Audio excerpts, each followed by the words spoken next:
What is going on, everybody? Welcome to the RBS Cinema Podcast. Yes, we finally have a title for this podcast. My name's Devin. I'm your host. I am delighted to be here with my friend Sam. So today we are going to be talking about The Thing.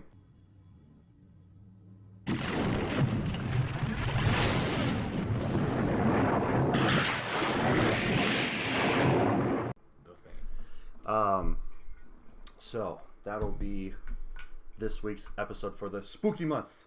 It is the spooky month! Because now it is October. I did not plan this right when I started. So, yeah. So we'll get into the movie here. For those of you that have no idea how this works, because we're still figuring out, and everything like that. So basically what we do is that we will give the semantics about the movie, who directed it, starred it, produced it, all that fun stuff, and then we will go down the line of what happens throughout the movie, and then by the end of it we will give our consensus on which is the reason why this is called RBS, is the rent, buy, or skip method.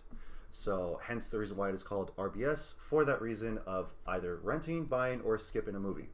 So by the end of it, we will give our consensus on that, and then we will go from there. Most excellent. Let's do it. So,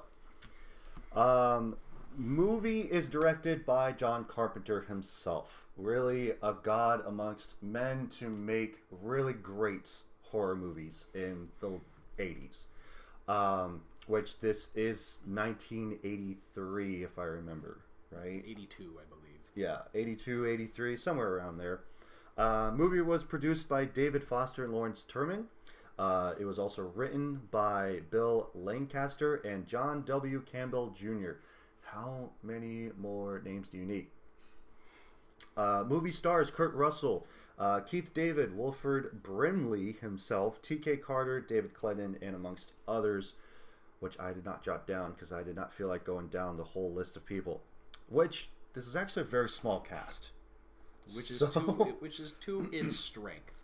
Yeah. In my personal opinion. Because we'll get to that.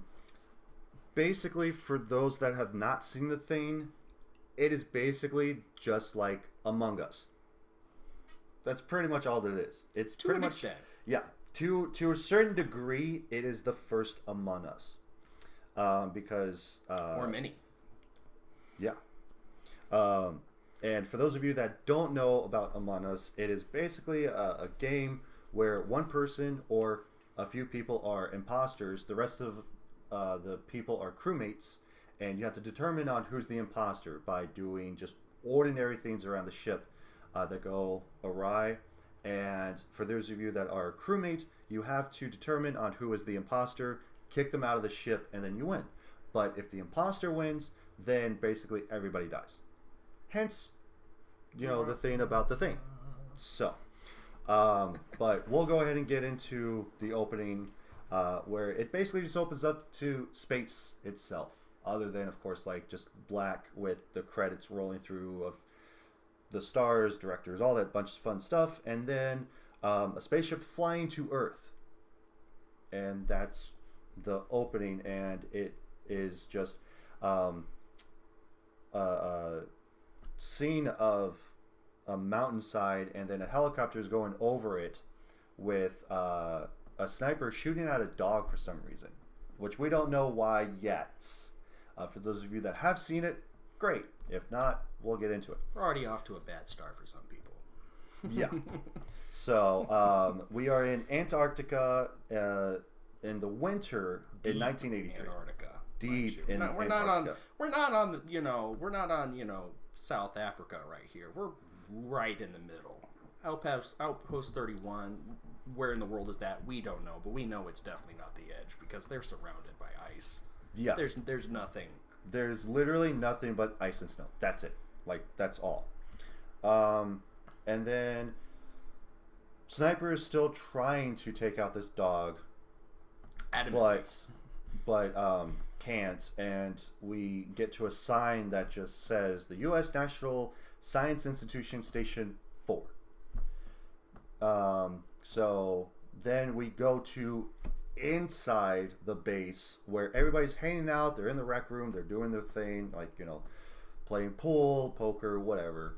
What you would do in the middle of nowhere. Right, because you can't really do anything because you don't have TV. You don't have a smartphone because it's the 80s, of course.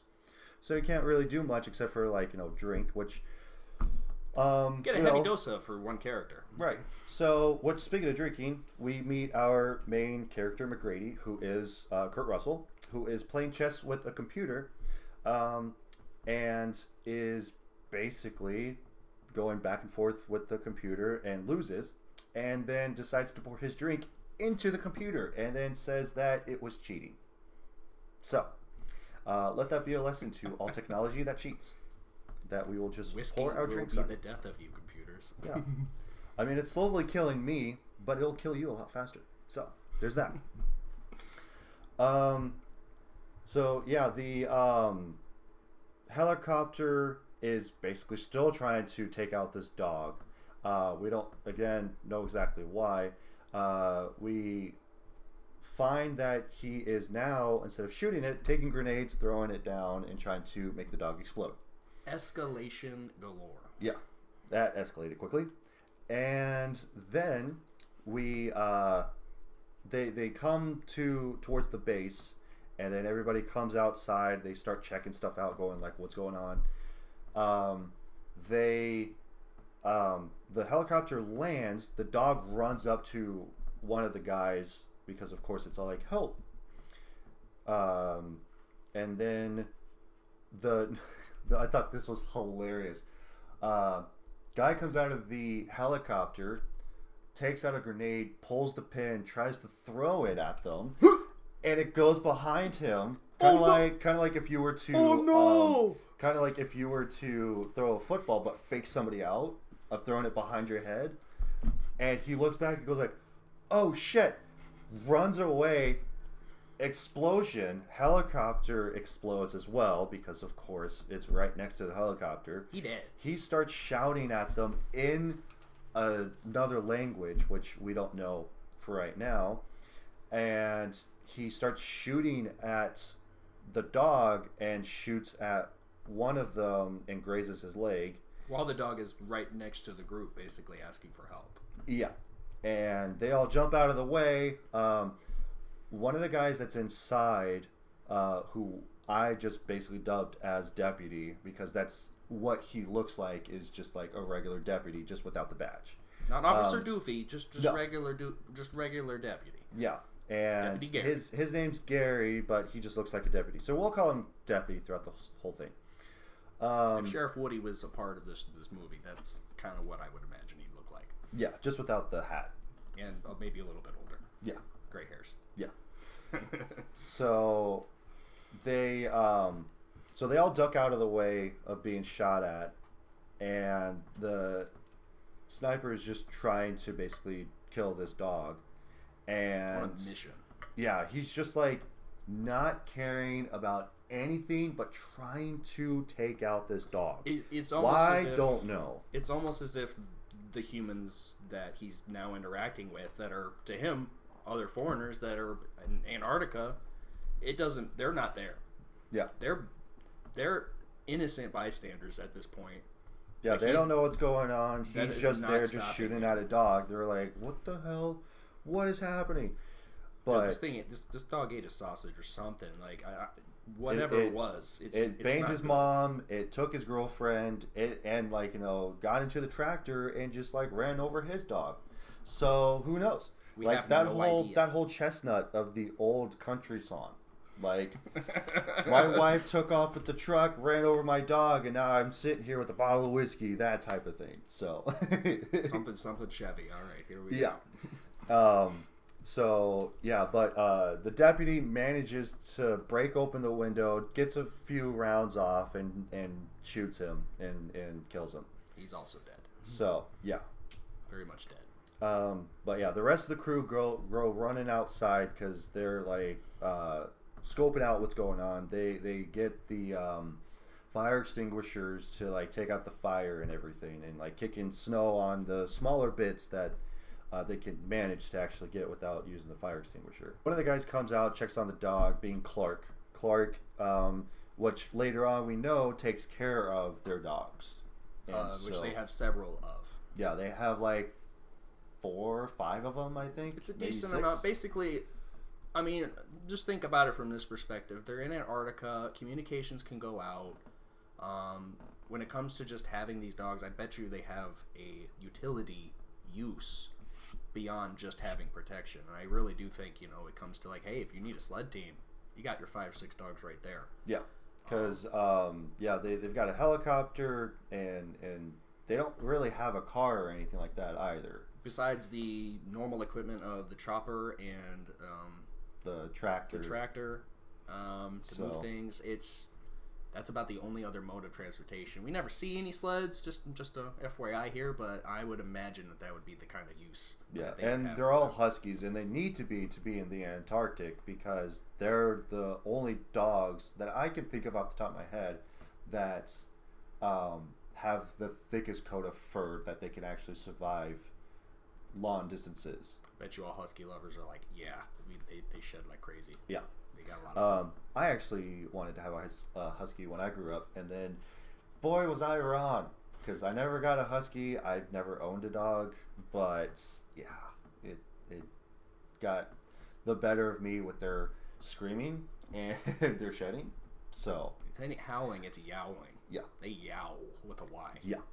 While they're doing all this stuff, McGrady just goes like, "Yeah, one hell of a week, first week of winter." Yeah, first week of winter. First shoot 2 guys. Week of winter, all of a sudden, all this stuff happens. So, and I would imagine that they would change out, like, people, too.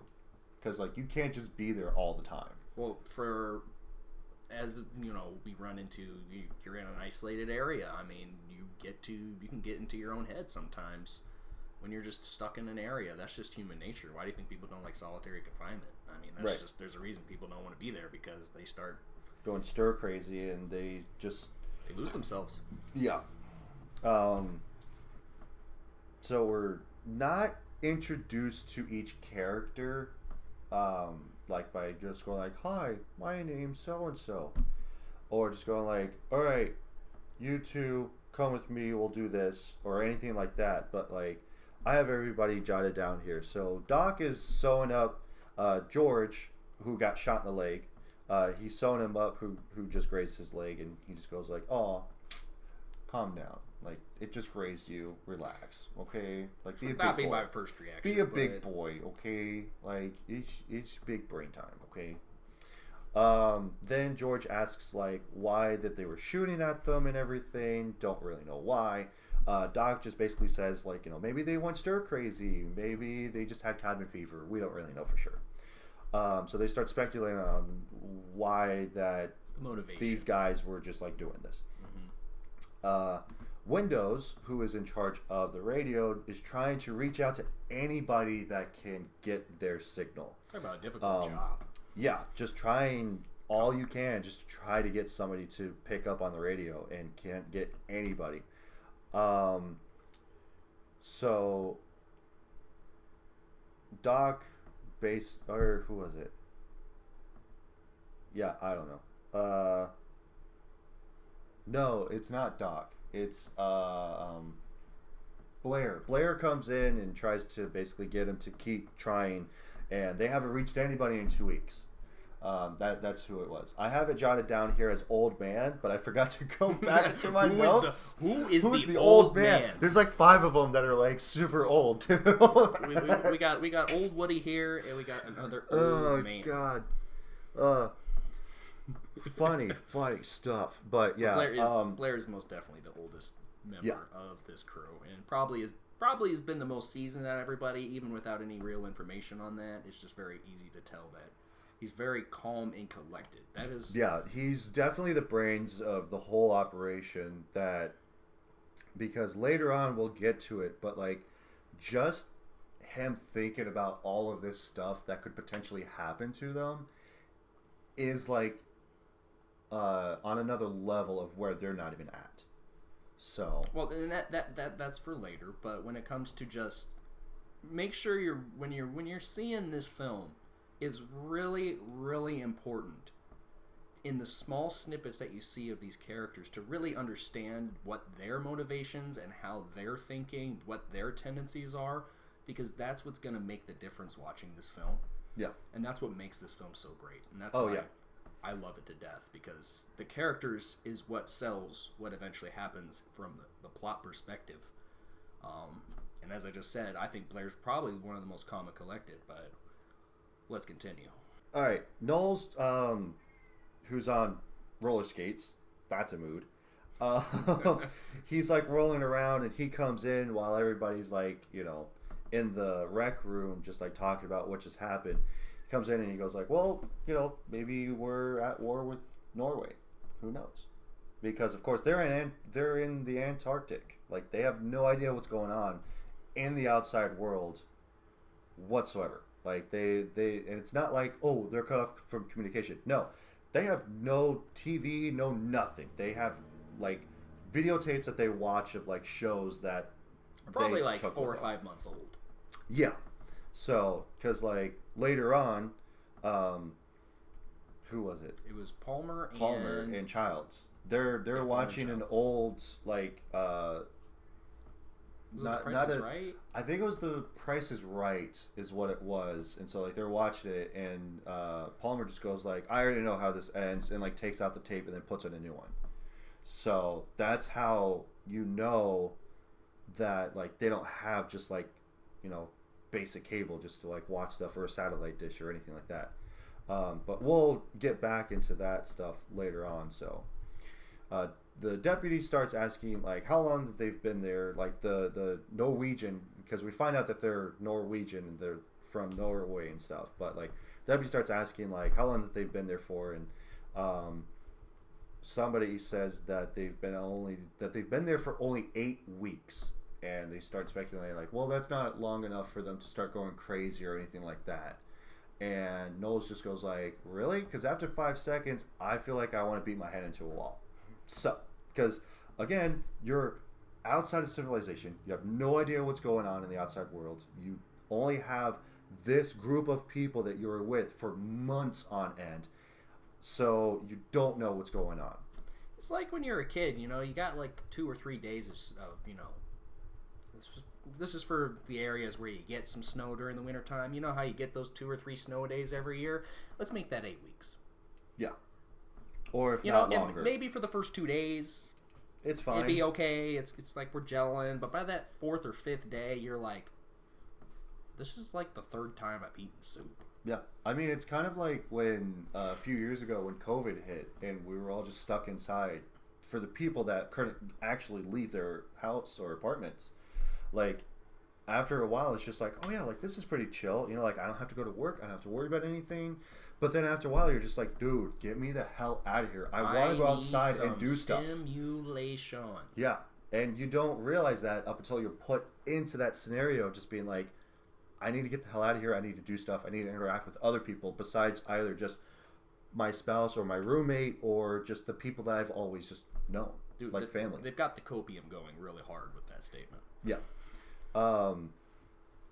But yeah, so they start talking about how many people were in their group. I think it was Fuchs that was talking about this, and he goes like, oh, it started with 10, so there should be 8 because there's 2 of them on that helicopter. One piloting, the other one being the sniper. Then Doc basically says like, all right, well, like I want to go out to their base and check this out and see what's going on, see if there's any other people over there. And Palmer goes like, all right, Doc, like I'll take you. And I would assume it's the deputy because it said off screen, but I would assume it's the deputy just goes like, no, you're not going anywhere, Palmer. He goes like, well, thanks for the, keeping me in mind. So he just goes like, oh yeah, I'll go. And then just like, okay, cool. Like, I'm not going to go because he's the stoner of the whole group. Like that's all he ever does is just smoke pot. So take that as you will. Yeah. And they are outside. McGrady says that there's like 15 cans of kerosene, which is a type of flammable liquid that isn't gasoline, mind you. There is a difference. There is a distinct difference between gasoline and kerosene. Both flammable, but in different ways of how that they are used. So they're investigating the helicopter, and Mac finds 15 cans of this stuff, and he goes like, well, what the hell are they doing with all this stuff? Then Doc comes up to him and goes like, hey, like, you know, we're gonna go to the Norwegian base and we're gonna go check stuff out. And Mac just goes like, all right, well, you know, like, there's some clouds, so there could be a storm coming. And Deputy goes like, oh, quit your whining, like, go ahead and just like go. He goes like, look, if we go right now, there could be a possible chance that we're just both gonna die. Like, there's that slight chance. And so Deputy goes like, well, once you get up, it'll thin out, like, it'll be fine. And so they go. The one thing that I actually have in my notes about this is McCrady's hat. It is comically oversized for him, for one, to be a pilot, and two, he's just like comically big just for no reason. Yeah, I don't know if you guys know this, but like, Kurt Russell, I mean, he's not the big, I mean, he's not an offensive lineman by any chance. No, he's not a big this guy. This is a big boy in this small helicopter that can barely fit 3 average-sized humans, and he's going in with this just... You have to see it. I mean, we're probably gonna put an image up at this. Like, just look at this. Yeah, look yeah. At this. I'll edit in like a still frame of it or a picture of it somewhere, probably down here. But it's just funny. Yeah, it's funny to super. Look at. It's super comical. It's kind of like I don't know if you've seen it, but Scary Movie 3. Yeah, it's Scary Movie 3. I think one time. Yeah, where it's like Charlie Sheen is talking to the sheriff. And so every single time it cuts to the sheriff, her hat just gets a little bit bigger. And so by the time she gets into her squad car, she can barely even fit in there. We'll cut to a short clip of that too, but it's super funny. All this so-called phenomena. Maybe you're right. It was probably just creasels. And when I get through with them, I doubt you'll be seeing anything strange on this farm for a long time. We'll see. You all right, Tom? But yeah, so they go out and they're going up, and they're gonna go to the base. But meanwhile, in the camp, like inside, George is telling Knowles to turn down his music that he's listening to in the kitchen because he got shot, and so he's all tired. He's all tuckered out. He's trying to get some sleepy by. Yeah. So. I mean, can you really blame the guy? I mean, when was the last time you guys faced that kind of problem? I'd kind of go a little bit that way. And throughout the whole time, they're interacting with each other. Like, there's a few times to where Mac just says, like, oh, yeah, like, I haven't gotten that much sleep. Like, because there's not really much anything to do out there except for to sleep, drink, play pool, poker, smoke weed, and do nothing. So the days like, kind of blend together. Yeah, because like you don't even know how long that you're out there for, and that's kind of the other thing too. So, like, like I mentioned earlier, I'm thinking that they probably just change out shifts, and as they change out, they're just like, oh yeah, like, you know, you guys are gonna be out there during the wintertime, and so like they have to.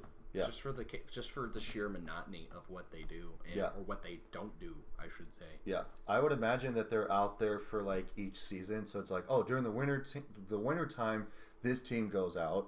During springtime, this team goes out. Summer, and so on and so forth. So I would imagine it's like through the seasons that they just get out new people just to keep rotating people out for like a couple months, if not 3. So. And it's not a perfect science. They never really explain that. It's just like assumed. The point is that there's a routine to what they're doing and how they break that routine to keep their sanity. Yeah. Again, tendencies. That's what this movie's all about. It's about tendencies. It's about what people do, how they do it, what they look like when they do it. That really sells itself in this film. It's the simple things and that's what's such a great for me. For the thing, it's just these are the kind of details that, you know, you put it on paper, it doesn't look very important, but when it comes to the context of what you see later, it means everything because that's how how the plot itself moves along. Yeah, and like each person has their own distinct role in keeping this base pretty much like going, because like there's a doctor, there's a helicopter pilot, there's you know, like I would imagine somebody that just like keeps the order of things, like the deputy Gary, Mr. Woody. yeah, old Woody, and like a communications expert. Like all these people are oriented to like keep this whole thing going like normal, like how a team should like be. But yeah, we'll keep going with this. But yeah, so Knowles is in the kitchen and he gets on the intercom and just goes like, all right, yep, I got you. Goes over to the radio, goes to turn it off and goes like, you know what? Nah, I don't think I will. And goes to the fridge, grabs something, and just moonwalks back out of frame with his skates on. Like, Stevie Wonder. Like a true gentleman.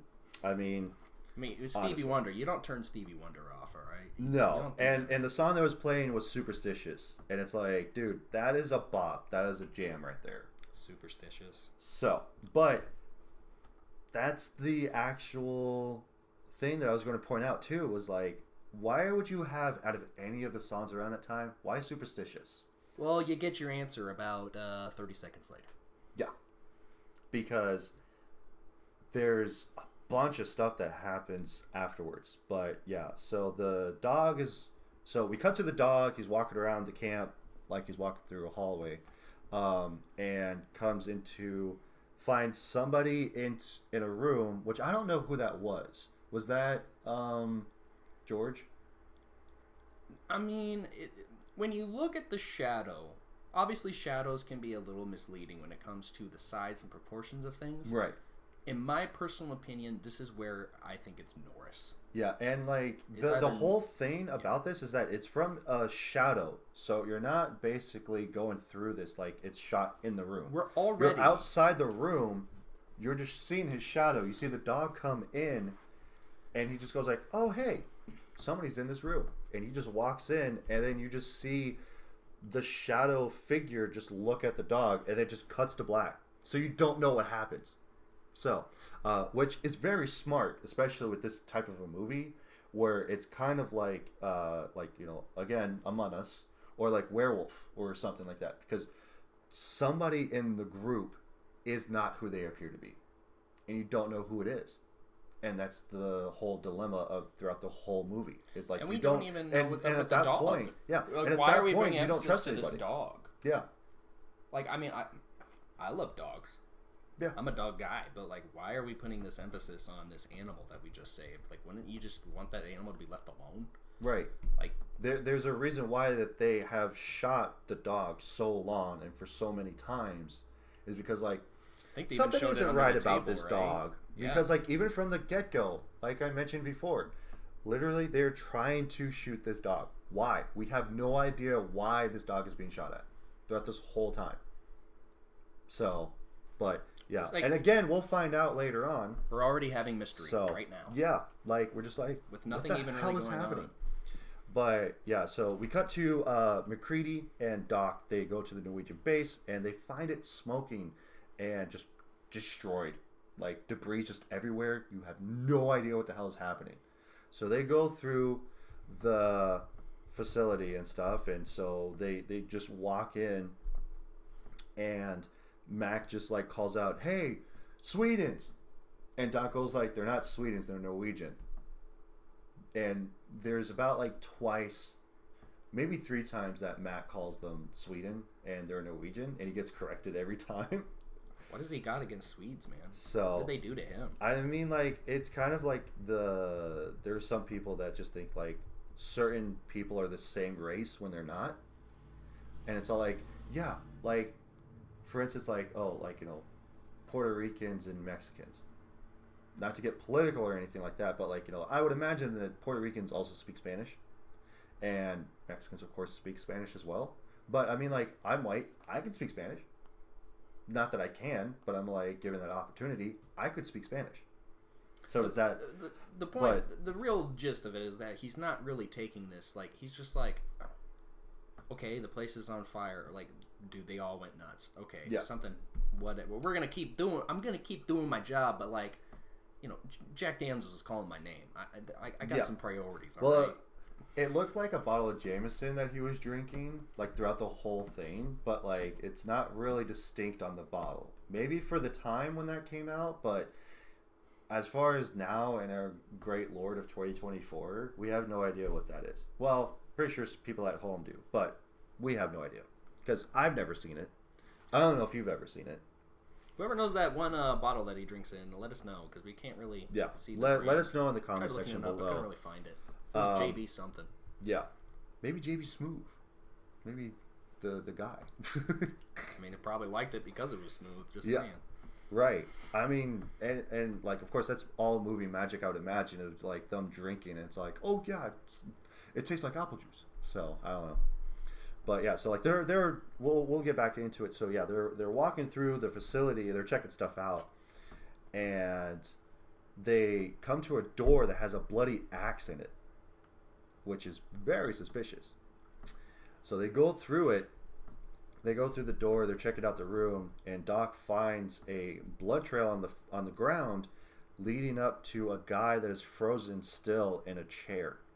They both walk over to it and they investigate on what happened, and they find that he has a razor in his hand, like a straight razor, like that you shave with, and with his wrist slit. And I thought this was actually a really cool thing of the blood trail leading off of his wrist down onto the floor that was frozen. I was like, that's actually a really cool effect that they did. It's super cold. Yeah. And then, of course, his throat being slit as well. Very graphic already. Yeah. And it's all like, they're wondering, like, well, what the hell happened? So they continue to investigate, and Mac goes through a room, which was, I would imagine is like their laboratory, kind of like that they have at their base. Mm-hmm. And they walk through the lab, and Doc finds some documents on the ground that Mac asks like what he found, and he goes like, I don't know, it's all like in Norwegian, so I can't make out what they wrote down. And Mac points out that like, oh well, you know, like they have tapes here, so we can, you know, like a compatible system with what they have. Yeah. Which I would imagine is something that a lot of these. Because I don't know if a lot of people know this, but Antarctica is one of the few places on Earth where UN guided measures are met when it comes to how they store things, how they do things, just because of the violent nature of where they are. Yeah. And just what they're trying to gather, like data for like weather and things. And it's just, you need to have some semblance of system that's similar just so that they can deduce if something happens to a certain area, which is what Mac finds. He finds that audio compilation with the videotapes that he can analyze at their base. Yeah. So they can actually get maybe some indication of what happened here. Right. But yeah, they proceed through. Mac tells Doc, hey, I'm going to go investigate a couple more rooms. And he goes through a door and he finds like an ice coffin of some kind. That's what it literally looks like. It's just like an ice coffin, like a sarcophagus. It's massive. Like it's taken up, like I would imagine, like 1/4 of the room, because the room is already big. It's over half. Yeah, because like it's just a giant room, and in the center is just like a sarcophagus of ice. That's it's just all a it little. is. It's just a little stairwell they're on, and then they turn the corner, like right at the bottom of the stair, and it's taking up the whole area. Yeah. Whatever was in that thing, or was contained within that ice, Like sarcophagus type thing, whatever. Or just whatever they cut into. I mean, yeah. Because it could have just been a giant block of ice that they just cut out of the ground, and they just brought it over to their base. Whatever it was cut out on purpose. Yeah. And we have no idea what it was. Right. And then we'll find out about that later. But they go outside, and they're talking about the whole thing. They're like, oh, like, what do you think that... Mac asks Doc, like, what do you think that they found? Doc goes like, well, they might have found a fossil or something. Because, like, something was there, we just don't know. And they're about ready to go back to the helicopter, and then they find something that's burnt up a few feet away from them. And then they go like, well, Mac just goes like, whatever this was, they burnt it and they left in a hurry. And they bag it up, they burn it on the helicopter, they go back to their base, and they go back inside, and then they uncover it. Like, the whole group is now in the autopsy room, like, uncovering it. And it's like this morphed human hybrid type of thing, and it's just twisted up, and like its limbs are all like extended out and twisted and stuff, and it's got like two faces, which is synonymous for this film. It's super iconic. It is one of the most iconic things to be in this movie, is this twisted up human figure with the two faces splitting from the head. The body horror of this entire film is legendary. Yeah, it's legendary. Like, There's nothing like it. It's amazing. Like, and I've seen bits and pieces of this movie before I actually watched it, and I watched it, which we actually just got done watching it before we started recording, and you were still shocked and awed, and you've seen this like several times. I've seen it 4 times. So versus me, it's all like, dude, like I still like am blown away by the practical effects of everything. Because there's no CGI for this, maybe except for like the beginning. That's about it. It's the only really like, and it was just the spaceship in space just going to Earth. That's it. And after that, it's been practical effects throughout the whole thing. There is a sequel / prequel movie that came out back in 2011. Also titled The Thing. Yeah, also titled The Thing, because of course, how original. But by a completely different team of people, and I would imagine that they didn't use barely any practical effects, because it's been years since I've seen that one, and I do want to watch it too. But while yeah. there are some things of that film I like, they went away from what made this one so special. Right. Because like that's basically the other thing too, is like when you have two movies, like both The Things of 1983 and 2011, where they have that much of a gap between what they've made in movies, where they steer away from certain things that made the original so great and so fantastic from that whole thing, and be a moniker, you know, a monument per se for other films to follow. Yeah, because it's not I would like imagine this is that just one. This was, in my opinion, the movie that really separated itself from others because of their absolute dedication to what they were doing with their practical effects. Yeah. It's still a marvel to look at, just how they were able to make these things look so messed up. Yeah. Like this Two-Face thing, he ugly. Ugly. If that's even a he, I don't even know. That's the point. It's gross. One could argue that it is a thing. So. Yeah. But yeah, so like they're doing the autopsy and everything, and they're asking like, what is this thing? And you're like, that's what it is. It's a thing. I don't know what to tell you. It's a thing. But he ugly. Yeah. He ugly. But yeah, so cut to Windows is on the comms. He's passed out in his chair. Deputy comes in, blasts up the volume for the feedback because he's still wearing his headphones, and he goes like, hey, did you contact anybody? And he goes like, no, like I've been trying for hours and still nobody has come back. It would be a theme of this film for Windows to get crapped on. Oh yeah, throughout this whole movie, Windows gets shafted. Like, it's unbelievable of how messed up that they just shaft this guy. Like, honestly. So yeah, the doc checks on the Norwegian that was shot, and he basically just says, you know, like, there's nothing wrong with him. He wasn't on any drugs, not on any alcohol. He was perfectly normal. Everything checks out. Blair is checking out the twisted human figure type thing, whatever you want to call it. The anatomy of what they're looking at. Yeah, and he cuts into it, and he goes, so he's taking out organs, and he's going like, everything just seems normal inside of this thing, like heart, lungs, kidneys, liver, heart, everything. Like, everything just checks out to be normal, which is just very strange because it's not normal. It's anything but normal. That's the other thing.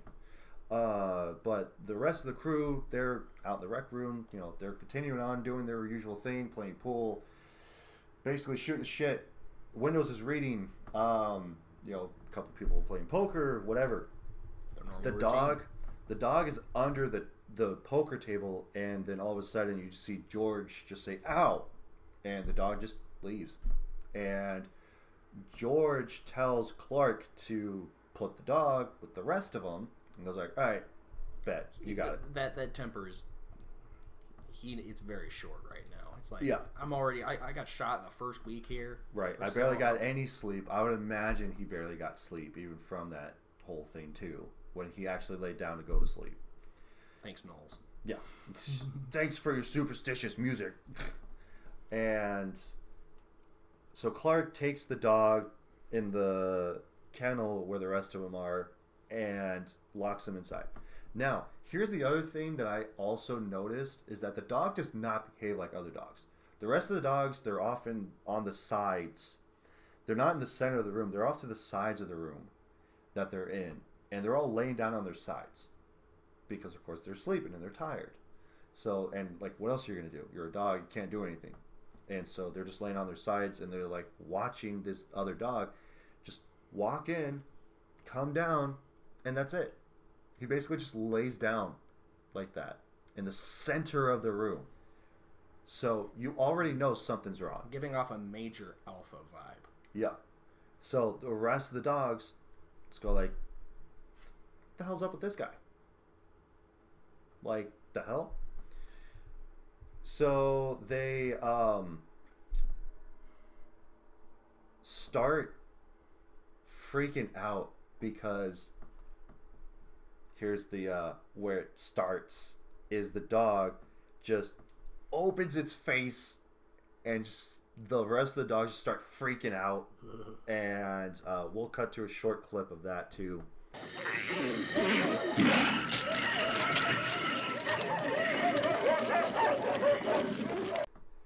But the rest of the dogs are whining and whimpering and barking this whole time, and one of the dogs is actually pretty smart, where he finds an opening in the cage and starts biting at it ferociously. He's trying to rip it open with his teeth, so that way that they can run and jump out of this giant hole that he made.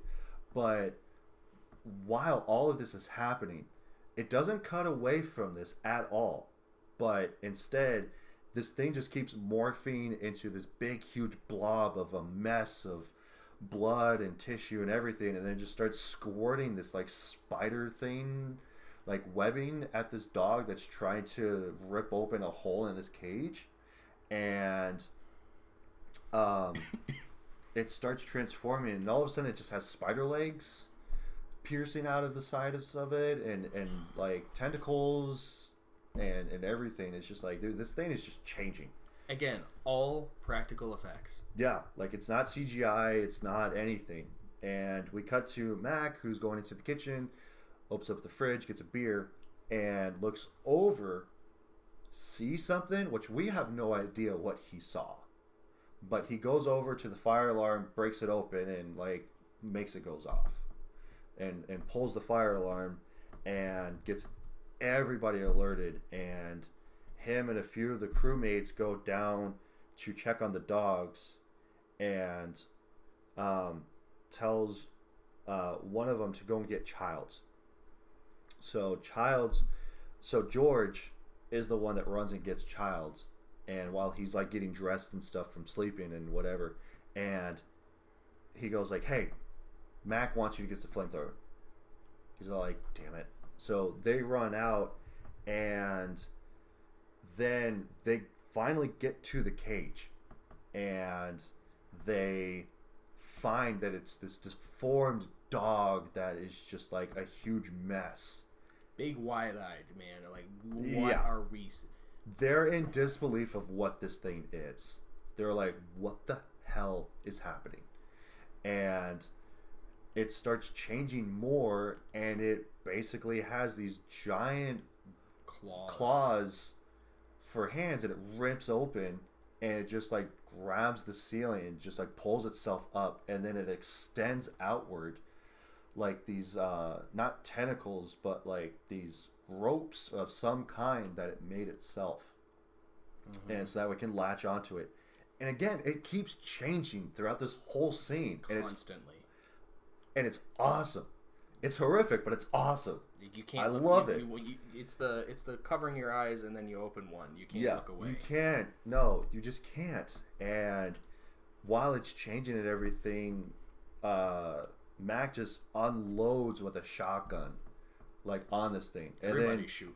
Yeah, There's and like like two the more guns in there. deputy has a gun. Who else had a gun? I think it might have been Windows, but the point is that they were all Unloading on this thing, waiting for Childs Nothing is to get phasing here. this thing with Just the waiting for flamethrower. Childs with the flamethrower. And he comes in, and Mac just goes like, "Dude, burn it, burn it, burn it, burn it, like kill it with fire." And Childs is just like in shock and awe of this thing, of what is in front of him. And he's kind of like scared a little bit to like actually do anything because he's petrified with fear, because he doesn't understand what the hell's happening. And Mac the whole time is just telling him, just burn it. So he finally does it, and it catches on fire, and Thuds to the ground. yeah, and then after a little bit, they actually come in with fire extinguishers, and they take it out. Then they bring it to the autopsy and everything, and they start like talking about it and everything. They're like, well, what the hell even is this? And while they're doing the autopsy, Doc goes to like open it up, and he goes like, I think it was trying to replicate the dogs, because while all this stuff was happening, these tendrils were trying to also wrap around the dogs to like grab it, so that way it could replicate the dogs and make more of itself. Well, we need to hold on, because it's just, we don't understand how this creature is operating yet. Yeah. All we see is that it can change. It can take different forms, and then we're seeing it try and take these dogs and do whatever it wants with them. And it's just like, what is its mission? Why is it doing what it's doing? It's so disgusting, and it's like, you just absolute confusion. Yeah, like, and throughout this whole movie, you don't understand its motivation. All you know is that it's just trying to take over from one body to the next to just basically blend in. That's all that we know. And still, even probably to this day, we still don't know what its motivation was. it's not really important either. Right. And again, it's just like Among Us. Like, that's all that it is. You don't know who's the imposter up until either you get got or you get the imposter. That's it. You get got, or you get the gotter. Yeah. And even then, there might be more.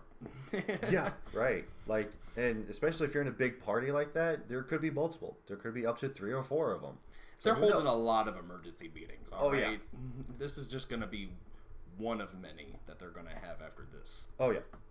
But yeah, so Blair goes in, and him and Clark are in the kennel room where that whole thing happened, and Blair is giving one of the dogs a shot. I would assume it's like a sedative of some kind. To calm it down from what it just went through. Right, because... and this was the one that was clawing, mind you, that managed to get through. Yeah. And they're talking back and forth, and Blair asks Clark like how long that he's been with this dog.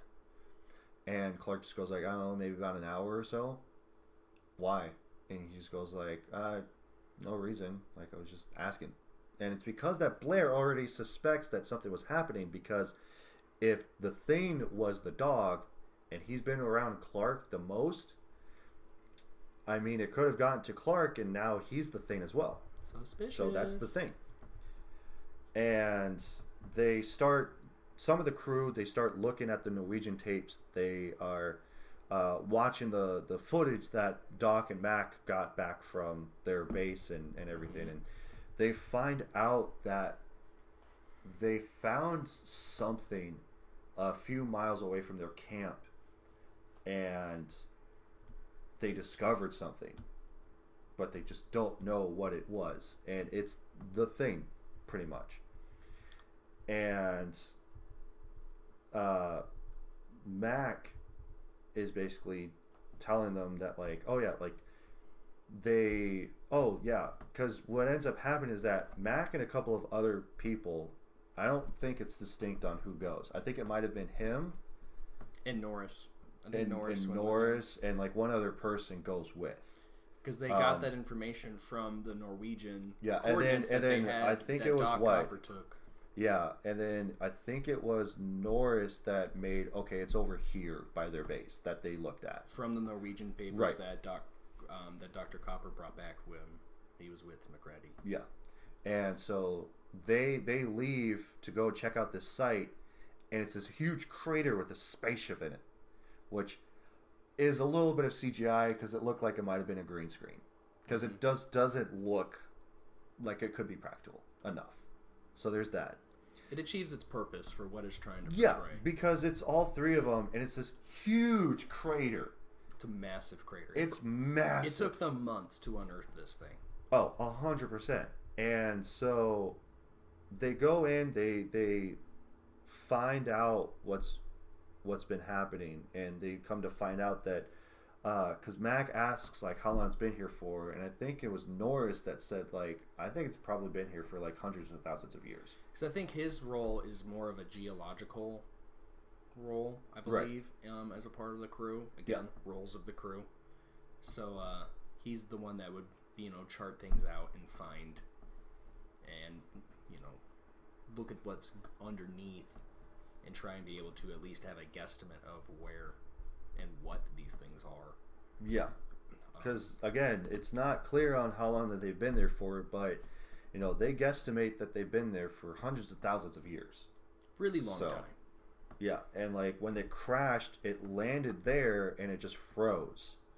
And so I'd imagine that the thing came out of the ship and like walked several feet, because where they dug it up was several feet away from the spaceship. They find crater. the hole that fits the exact same shape as the one at their base. Yep. And so they go back to the base, and Mag is telling them about all this stuff, and Child just goes like, do you really believe this voodoo bullshit? Like, do any of you believe that this is voodoo? And it's like, it's not voodoo, it's alien. Like, there's a distinct difference. And they just start asking Mac about all these questions, like how long have they been here for? What's the purpose? Like, what does it look like? And he goes like, I don't know any of these answers. Why are you asking me? I have no idea. I know as much as you do. Nothing. Let me drink in peace, bro. Yeah. And Blair is in his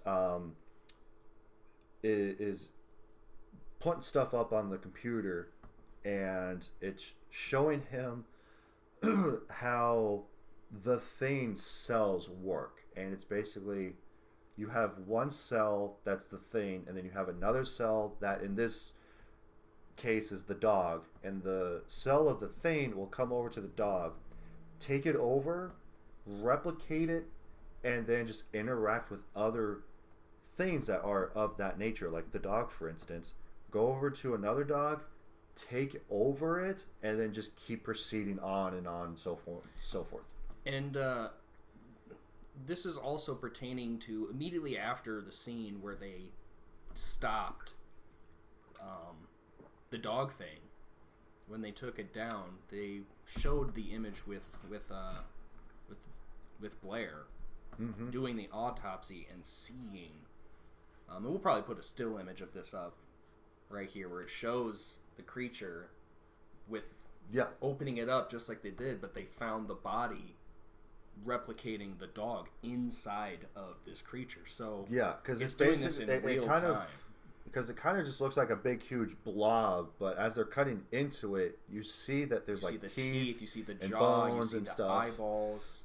So like it's starting to actually kind of like an egg, where it's like forming the thing that it is like making pretty much inside of the egg. It's a factory in there, basically in real time replicating it, and that's what Mac is seeing from the simulation of the samples and of the things he's looking it's at. Blair, not Mac. I'm sorry. Yeah. You know what I'm saying. Right. And so Blair is punching the stuff into the computer, and the computer comes back and he goes like, basically, if it gets to civilization, we're screwed. It's going to take 27,000 hours, which is roughly a little over 3 years. Yeah, like 3 years or so. That At if it best. gets to civilization, it is going to take over the planet, and it's going to be no humans left whatsoever, and it's just going to take over. It will rule And just wipe everybody out. So, Knowles comes in to everybody just discussing about the thing with Mac, and he goes like, hey, whoever threw this just like in my kitchen, y'all are nasty and you need to throw this away. And they're Long Johns. And so Mac is looking at them just going like, who would just rip up a pair of Long Johns? And he is now in his in like his basically his office, and is just recording of the events that just happened on a tape recorder, and he is just basically saying that, like, you know, nobody trusts anyone anymore. I don't know who I can trust either. And this whole time he's drinking too, again. And he gets a call on the intercom of going like, hey Mac, come get your stuff from the storage room. We're going to put the bodies in here for now up till we figure out what we're going to do. And he gets back on. He goes, all right, I'll be right there. So Mac comes to the storage room, gets his stuff, and Fuchs comes up to him while he's leaving, and he just goes like, hey, I need to talk to you about something important. He goes like, dude, I'm tired. I want to go back to my bunk. I just want to get drunk, and I just want to be left alone. And Fuchs just goes like, no, it's really important. Like, I need to meet you outside. So they leave, and they are in the trailer, and they're talking. Cut to Windows. He comes back to the storage room to find... Huh? I believe this is with Bennings. Yeah, with George. Oh, George. Yeah. Sorry, I call him Bennings, but George. I think that his name is just George Bennings, but they call him either or. Because I know in the beginning they call him George, but I think his last name is Bennings because they call everybody by their last name. Just to help with that discrepancy. I call him Bennings, he calls him George. Yeah. So. And it's the same thing for like earlier of what I said. You know, like his name is Gary, but I call him Deputy because he looks like a deputy. So. Some people get nicknames. It's just how it goes. Yeah. And there might be a movie where it's just like, oh yeah, that's, you know, this guy. And it's like, no, that's Mike. It's like, I don't care who he is. I'm going to call him Sexy Abs. Not that that's ever going to come up, but, you know, just an example. I thought of Magic Mike at the top of my head, and that's what came up. That's his first thought. I got some concerns. Yes. Just and we'll cut to a clip. No. So yeah, Windows comes back to the storage room and finds George just like basically curled up next to the thing, the twisted up Two-Face thing that they had over a blanket on a table, and he's just wrapped around him in blood, and Windows runs out, and they so Fuchs and Mac are in the tractor, and Fuchs is telling Mac about Blair's research that he was having of going like, you know, basically the thing that he discovered about it. And they go out, and Windows comes up and he goes like, dude, like Bennings is gone. He don't even got his like, gear on. He is running out there. He like runs his out there with his jacket in hand because he never put it on. And this is at night now, so of course at night it gets a lot colder. He got 5 minutes, bro. Yeah, so like, he goes like, Bennings is being taken up, like, you need to come check this out. So they all run back into the storage room, and Bennings is now just gone. He gone. And they gone. Mac goes over to the window, and he sees that he's just running through the storm. And the jacket on and everything. Yeah, it's like, everything. What's going on, man? Yeah, and so he's just like running away, and they all run after him. They tackle him. Off. Like, yeah, and then Mac hits the alarm for everybody to like be on alert, and they all run out after him. I don't remember who it was. I think it was Childs that tackles him, and he's now on his Bennings is now on his knees, and Everybody's he giving just him distance. looks at Mac and just howls at him. And like we'll cut to a clip because it is insane. And his hands are still deformed. And I still think that's awesome that they still just like kept his hands like deformed the way that they were. They're keeping with the continuity of how long it takes this creature to do its job. Yeah. Because I mean, like, it took like a few minutes for him just to take the form of George, but not completely. And he also, well, not he, but the thing also did not replicate his voice either. And that's the reason why he was howling, because he couldn't talk. And once they discover that it's the thing, they're all in disbelief of this. And Mac is standing by a drum of kerosene, dumps it over, and just like lights him on fire. Right there. And like now he's just on fire. And Bye, Bennings. so yeah, now they're one person short because of this. So there's that. And then Max goes back into the storage room, and the deputy comes up and he goes like, that wasn't Bennings. Like, I know Bennings. Bennings is my friend. I've known him for 10 years. Yeah. And he just goes like, well, obviously he's not there anymore, and now he's dead. So there's that. So they It's becoming very real again. Yeah. With what's going on right now. As if it hasn't already, but now it's like, we're a guy down now. Yeah. This isn't just some amalgamation of craziness. It's now killing people. Right. And now trying to replicate them to pass off on one of their own. Mm-hmm. On top of that. And Fuchs comes in, tells Mac, I can't find Blair. We need to find him. And Mac finds, so like, he goes like, all right, like, I'll be inside, just give me a minute. While they go back inside, Mac grabs the flamethrower to go back inside, and then all of a sudden he sees Blair getting out of like what we don't know yet is a tarp, and runs back inside with an axe. And he Mac runs over to the tarp and find out that it's the helicopter, finds that the whole console is destroyed, and then he hears gunshots, so he runs back inside with an axe in hand, and he runs over to everybody else that's like basically ducked down around the corners and stuff, and they're saying that like Blair's gone insane. He's shooting everybody and like destroying stuff. And Windows is in the room with Blair. He's like being beat up and everything. Again, getting shafted.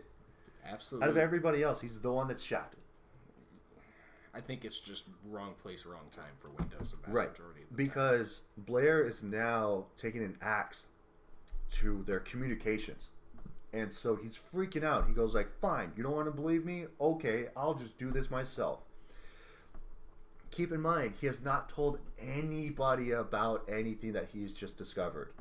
He just takes it upon himself to cut communication with everybody that's outside and to cut off their line of getting out of there because of the helicopter.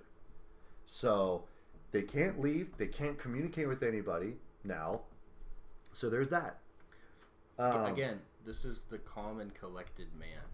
Yeah, and he just goes crazy on everybody by shooting at everything and destroying stuff. Does like, he seem calm and collected now? not anymore. Not anymore. And that's if that's even him. right. And so Childs comes in right next to Mac, and Mac tells him like, hey, go check on the tractor. Go see what's going on. And Childs comes back and he goes like, all right, I checked on the dogs, I checked on the tractor. He killed the dogs and he destroyed the tractor. So now they can't even use the tractor. Everything. Which Pretty is very much. strange because later on in the movie they actually use the tractor to like smash down the facility. I think that was a smaller one. possibly think. that could have been another one. But So, the big one, one, that the one they that because they used the big one later on too. So to like bury the bodies and stuff, because that's the other thing too. So the point is that the sabotage is that they were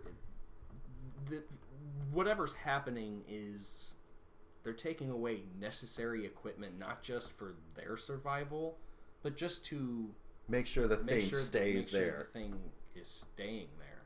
Yeah, and Mac tells Childs to go and like talk to Blair, basically to keep him distracted, so that way they can, which they do. They run in because Blair shoots at Childs, who ducks behind a wall, and then I thought this was funny. Blair runs out of ammo, just throws the gun at the wall, like. Okay, Blair. Come on, man. You don't want to hurt anybody. I'll kill you.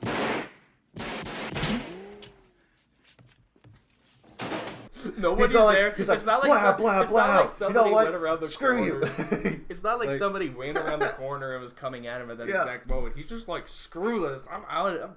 I'm done with all. Because like throughout the whole time, he's just like, I don't trust any of you. You all are gonna die. I don't care who it is. And you don't understand. Like you don't understand this whatsoever. It's like, great, then help us understand. If you help us understand, we can get behind you. But if you're just going to freak out, destroy everything, and try to kill everybody, we don't know what the hell's happening. It's like the character from Hook. You know, if he's lost his marbles, all right? Yeah. And so, who was it? I don't know. But one of the guys, they come up with the table, and Mac grabs the table, and so that way, because once Blair runs out of ammo, he grabs the axe, and then Mac comes in with the table. Blair like hits the table with the axe, and then they all just like, bum rush him. It's like that close, bro. Yeah, it's not some measly little attempt. I mean, this guy was going full force. Oh, 100%. And then he gets bum rushed. They all just like beat the hell out of him. Yeah, RJ McCready puts 2 punches, and he's like, you can hear him back there. He's like, yeah, one of the guys goes like, "Hey, that's a great shot, Mac," and it's just like, I would imagine that he just like slugged him, and like it was actually a great shot that he got in. So then, need to de-escalate just a little bit. Yeah, just a tiny bit here. So they tie him up. They bring Blair outside into like their shack that they have, like their storage equipment and stuff. And some of the crew members, they're boarding up the windows outside, because then that way he can't escape from the windows just by breaking them open. And it's just Mac and Blair in there now, and Mac just leaves a bottle of vodka with him, like a small bottle of vodka, because that's all that they did out there, especially when they're outside.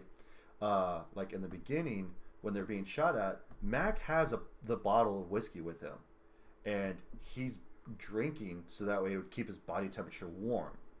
And it was like the same thing when George got shot. He gave George the bottle of whiskey, and he immediately just took a swig. It's to regulate the temperature in their system and like in their core and stuff. Which, contrary to belief, alcohol does not make your body more warm. It actually makes it more colder. Even though you feel like that you're being warmed up, you're really not. It's just that your body just like is processing the alcohol in your bloodstream. So word to the wise. Shrinks. I'm pretty sure it shrinks your blood vessels. Yeah, it shrinks your blood vessels, especially during the wintertime. It shrinks them even more, and you're not getting as much blood circulation, so it's not really warming up your body. It's just making it colder. So, word to the wise. But Mac starts talking to Blair, and he goes like, Blair just goes like, or Mac asks Blair, going like, "How are you doing?" Blair just goes like, "I don't know who to trust anybody," and he just goes like, "Well, neither do I. So I guess just trust in the Lord," and just like walks out. And they go back inside, and Mac Mac walks back outside with some of the team members, and Childs makes a really good point in going like, well, who do you know who is an imitation and who's actually a real person? And Fuchs tells Mac that, like, well, that was the thing in Blair's research that we wanted to actually know who was who. Doc says, well, I can make some blood tests going. So we can get some blood samples from everybody. We have some blood that's just in a fridge that we can just, like, basically compare the two and see what happens. Because, again, in Blair's research, one cell of the thing will replicate the other cell. So all we have to do is just see if the blood mixes, and if everything seems kosher, great, you're a human. If not, then, you know, you're done, type of thing. You're the thing. So they go back inside, and I believe it was the deputy that gave Doc the keys for the fridge. That would normally, again, procedure. Right. A normal procedure that would happen, because the only person that ever needs to go into the actual blood fridge is the doctor. That's it. Dr. Copper. Yeah, nobody else needs to go in there. And so they go back into the autopsy room, the lab, and they find blood just spilling out into the fridge. And because somebody got to the fridge before anybody did, and now they messed with the blood, and now they cut all the bags open. Unusable. Yeah, so there goes their one thing of trying to determine who's the thing. And they start freaking out about, like, okay, well, who, like, what do you do with the keys when you're done with it? Doc goes like, well, I give it to him. And the deputy goes like, well, nobody can get the key off of me unless they lifted it. So then they start accusing people, one another. And tension is rising. Yeah, tension is very much rising. And Windows is freaking out. And he runs out of the room, going down the hallway, breaks open a case that has a bunch of guns and ammunition, mostly shotguns. And this is while they're arguing, mind you. This isn't like, oh, I'm running immediately to it. He was backing up towards the door, and while they're all arguing with each other, freaking out over what's going on. Yeah, and can't contain it. Yeah, so he runs down the hall, grabs one of the shotguns, tries to put a shell or a few in. They all rush around the corner. Gary pulls up right on him. Yeah, and Gary pulls out his 6-shooter on him, and he goes like, "Put it down." And so they all start freaking out on him. It's like, no, I won't. I can't trust any of you. Right. I can't do it. And Matt goes like, look, just calm down, put the gun down on the floor, and we'll figure this out. Gary doesn't want to shoot you. He's like, no, I don't. But he will if he has to, because that's one of his jobs. And so Windows puts the gun down, and then Gary just says, all right, for you guys to trust me that I am not the thing, I will put my gun down in faith. So he puts down his gun, and then they start asking like, well, who's going to take the gun? Childs goes like, no, I'll take it. Matt goes like, I think it's best if somebody with a level head actually holds on to the gun, being him. Because he is level-headed. And I think Gary initially asked Norris, and Norris was like, I don't want anything to do with this responsibility. I don't want to be the guy that has to put somebody down. Right. And then Childs pulls in. It's like, oh, you want me to do it? And like, Clark pulls in. He's like, hell no. Yeah. You can hear the accent coming out of that one. Yeah. He's all like, nah, you're not going to get this gun. You're not going to be the leader. I'm going to take that responsibility. So cut to experienced, yeah. Cut to them being outside. They put the blood packets in the snow, and Mac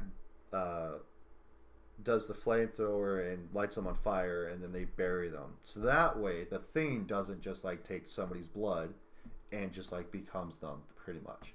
Because I mean, at that point, wouldn't it be strange if all of a sudden, like, oh yeah, there's 2 of me now, or if some random Joe Schmo is just there and it's just like, hi, how's it going? It's like, where the hell did you come from? That's the other thing too. Well, I think this is a fair point to pull up. I don't know if it was explicitly said or shown in this movie that if it got access to the blood, that it would automatically turn into them. Right. It's not that it wouldn't have the ability. It's just like what you just said it. Is it's like, well, if I pulled up a secondary version of him, it's going to be very obvious that I'm just going to shoot both versions. I'm Right. not even going to wait. Yeah. Now, is that very morbid? Yeah, but A little bit. But I think we're past the point of caring. right. And it was kind of like in It's the already Evil, like scary. in the first episode that we did for Evil Dead, I mentioned in the video that I was watching the movie with my cousins, and if my girlfriend at the time got possessed, like, would I kill her? And I said, yeah, because it's no longer her. Her soul has been taken out of her body, and something else has been put in place of that, so it's no longer her. But you got to keep in mind, I'm talking about this from a pure paranoia perspective. Oh yeah, 100%. If Because that you was can't the- trust if anybody. that You was don't the know case what's going here- on.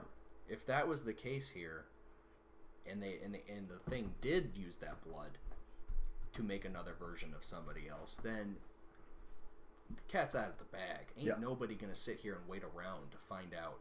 Oh, there's 2 Garys. Well, sorry, it's gonna be 0 Garys now. Yeah. Because I can't trust either one of you. Yeah.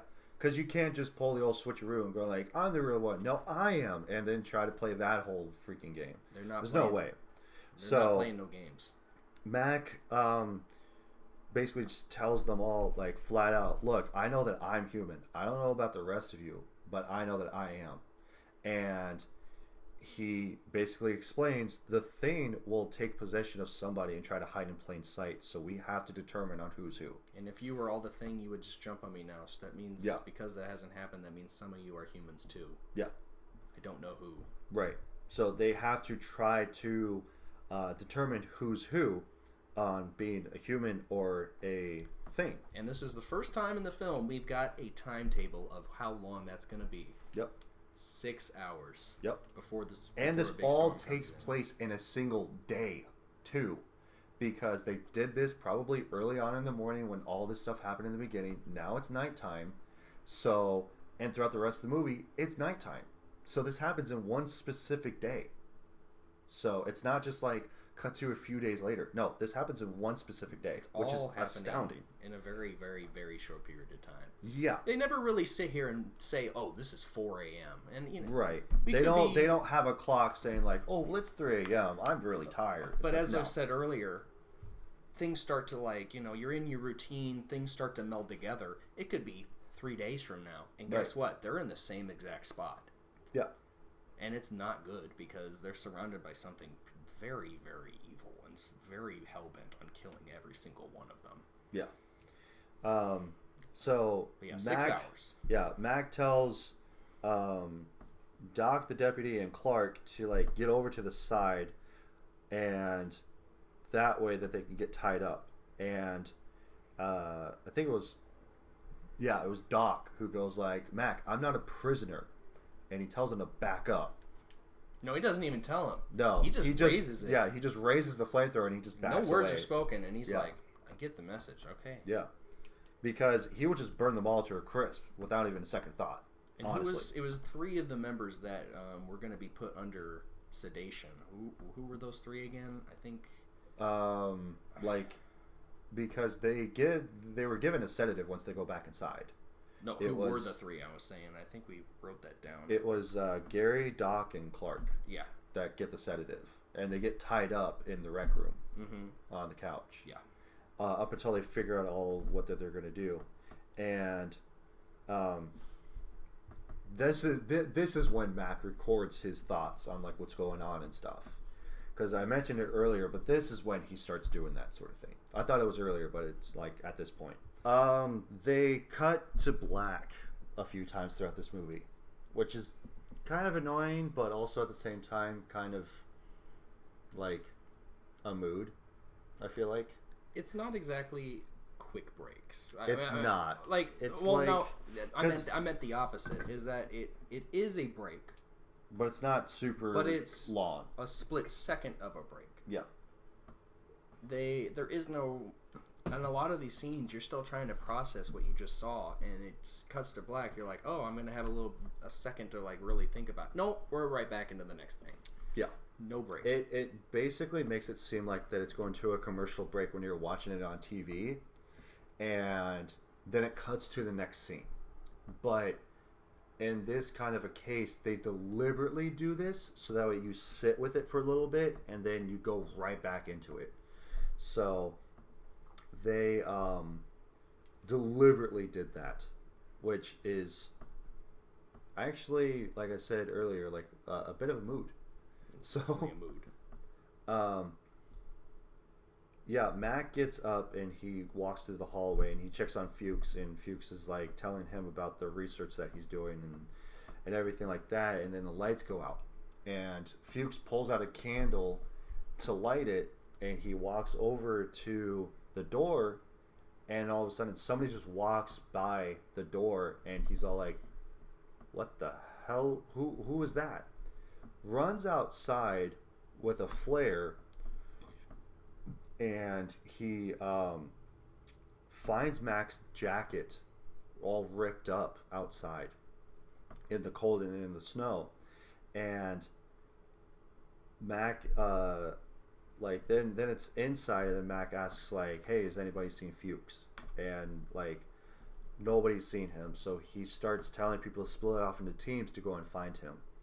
And he tells who was it?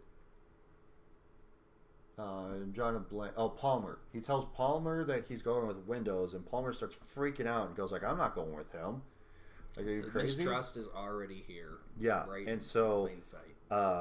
They start arguing and everything like that, and Mac just goes like, all right, fine. Windows and Knowles, you're going to come with me. We're going to go outside. The rest of you check inside. So they go outside, and they find his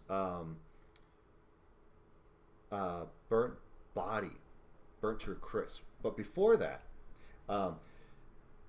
Mac goes out to the shack to go and check on Blair, who's eating food out of like tin cans and stuff. Because they're making changes to protocols, as Fuchs said earlier, that it's better to eat from cans, and yeah, just so that way you can't get contaminated. Yeah, from a thing being right.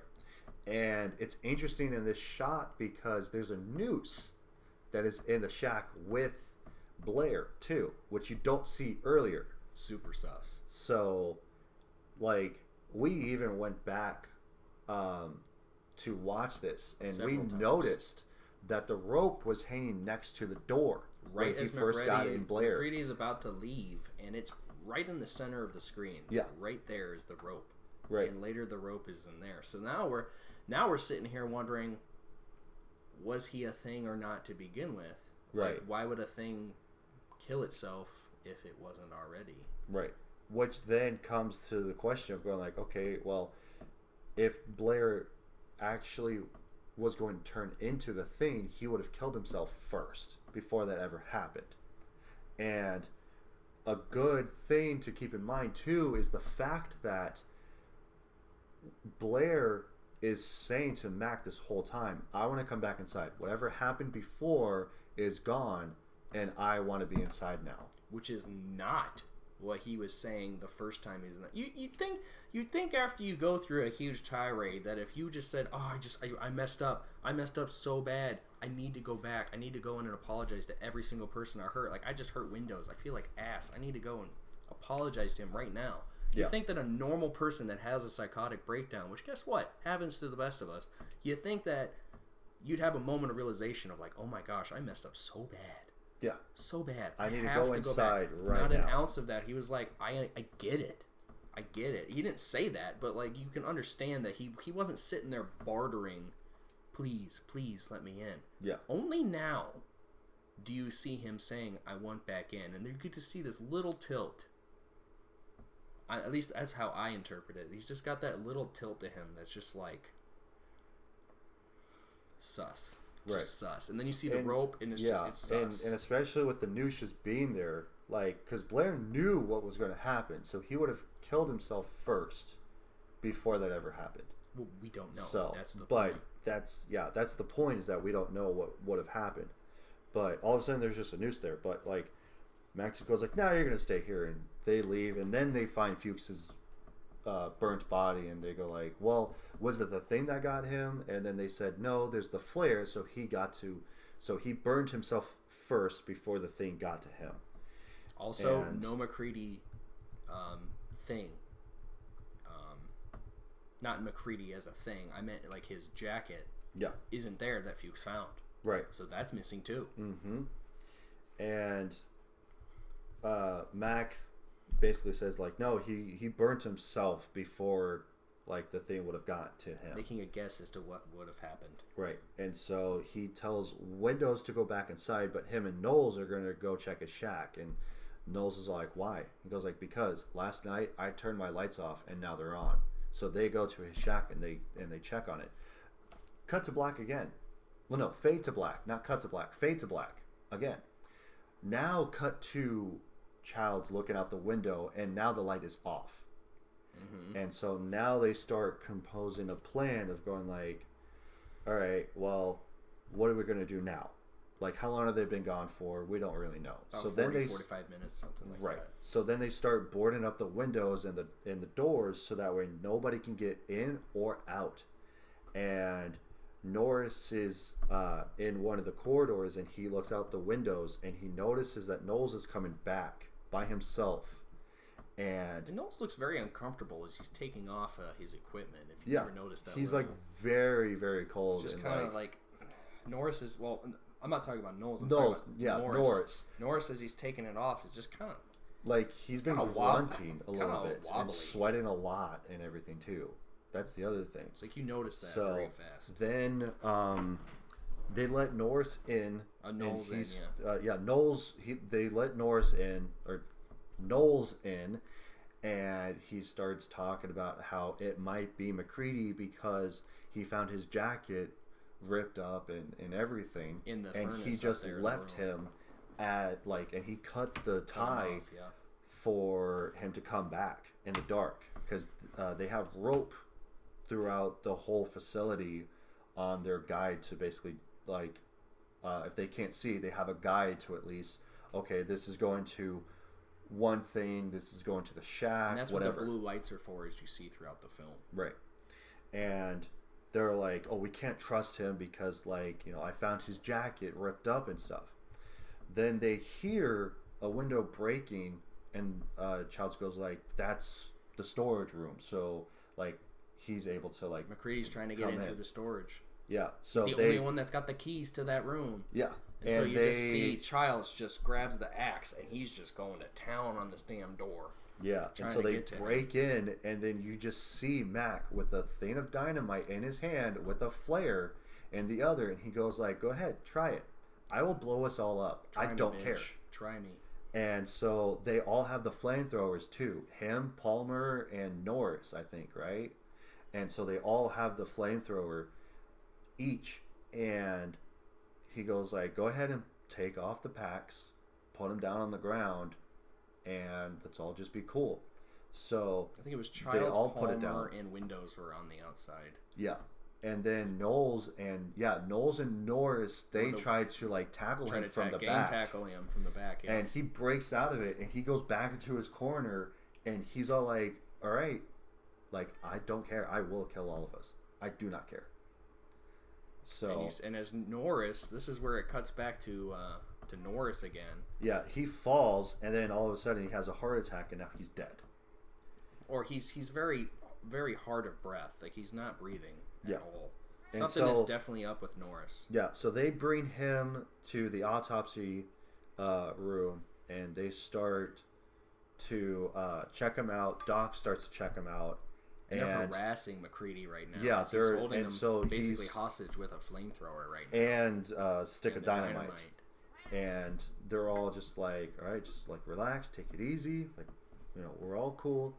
And throughout this whole time of them grinding McCready down, Doc tells Windows to get the defibrillator, and comes the most iconic scene in the movie Definitely where one of the top. he goes to like, after the second time of like defibrillating his heart, he goes in for the second time and his arms just go straight into his stomach that open up to be a mouth, chomp down, and now his arms are gone. And he screams. And like, we'll cut to a short clip of that too. Clear!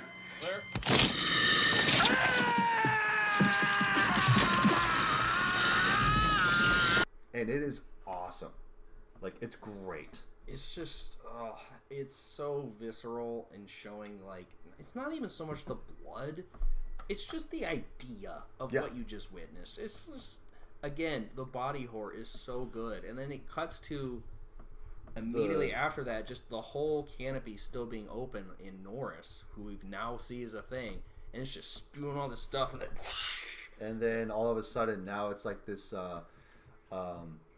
tentacle like head with spider legs growing up to the ceiling, a worm-like body leading up to another head of Norris in there, and it's just... and then Mac just like blasts it with the flamethrower and just catches it on fire, and then all of a sudden cut to Norris's actual head on the body, and how it's just like starting to stretch itself and then cut itself off to like basically escape.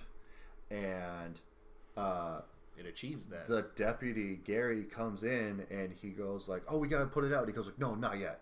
Let it burn a little bit more." And that whole time, the head is just trying to basically scoot itself away from the body itself, so that we can get away. Tentacles again. Yep, and it turns into a spider head now. It's grotesque, and you could hear the so then they go in and then they take out the fire with the fire extinguishers, and you see the spider head crawl out from behind them, going towards the doorway. Palmer looks over and goes like, "What the hell? You gotta be fucking kidding me!"